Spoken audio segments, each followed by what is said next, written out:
2014 থেকে still now আমি আপওয়ার্কে একজন টপ রেটেড গ্রাফিক ডিজাইনার হিসেবে সফলতার সাথে কাজ করে যাচ্ছি এবং আমি আজ আপনাদের জন্য কিছু গুরুত্বপূর্ণ টিপস নিয়ে এসেছি যা আপনাদের গ্রাফিক ডিজাইনার হিসেবে ফ্রিল্যান্সিং ক্যারিয়ারকে আরও এক ধাপ এগিয়ে নিতে সাহায্য করবে।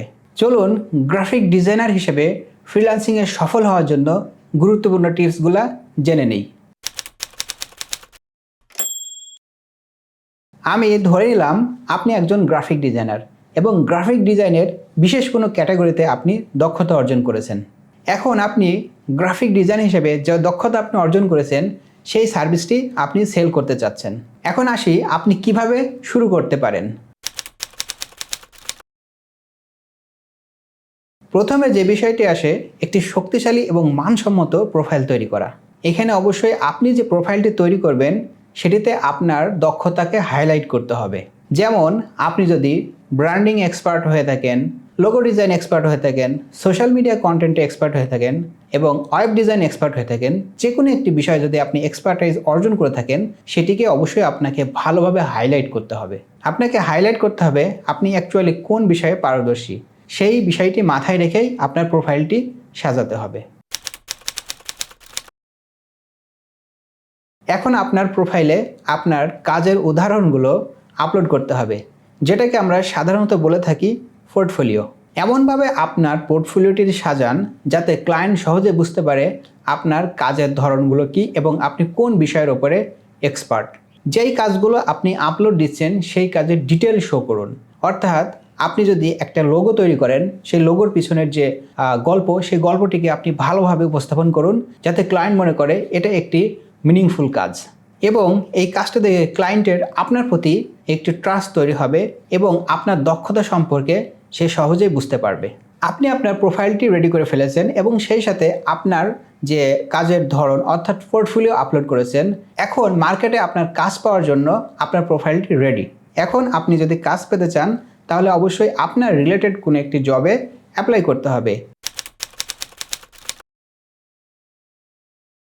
এখন আপনাকে রিসার্চ করতে হবে, সেই সাথে সাথে কিন্তু আপনার যে কমিউনিকেশন স্কিল আছে সেটাও কিন্তু বাড়াতে হবে। প্রতিটা প্রজেক্টে বিড করার আগে অবশ্যই আপনাকে কিছুটা রিসার্চ করে নিতে হবে, সেই সাথে জব ব্রিফে কি বলছে সেই বিষয়টি ভালোভাবে বোঝার চেষ্টা করতে হবে, যাতে করে আপনি যখন একটি কাজে বিড করছেন তখন অবশ্যই সেই কাজটির ধরনটা ভালোভাবে বুঝে ক্লায়েন্টকে সেই রিলেভেন্ট প্রশ্ন করা এবং ক্লায়েন্টের থেকে ভালোভাবে কাজটি বুঝে নেওয়ার চেষ্টা করা। এক্ষেত্রে অবশ্যই আপনাকে প্রফেশনাল হতে হবে এবং ক্লায়েন্টের জব ডেসক্রিপশন খুব ভালো করে পড়তে হবে এবং সেই জব ডেসক্রিপশনে কি বলতেছে ভালোভাবে বুঝে নেওয়ার চেষ্টা করতে হবে। এতে আপনার প্রতি ক্লায়েন্টের একটি পজিটিভ ধারণা তৈরি হবে, যা কাজটি পাওয়ার জন্য অবশ্যই আপনাকে অনেক হেল্প করবে। কোনো একটি কাজ পাওয়ার পর আপনি অবশ্যই ক্লায়েন্টের সাথে খুব ভালোভাবে শেয়ার হয়ে নেবেন এই কাজটি তার কত দিনের ভিতরে লাগবে এবং এটির ডেডলাইন ডেট কবে, এবং সেই ডেটের পূর্বে আপনি আপনার কাজটি ক্লায়েন্টকে ডেলিভারি দেওয়ার চেষ্টা করুন।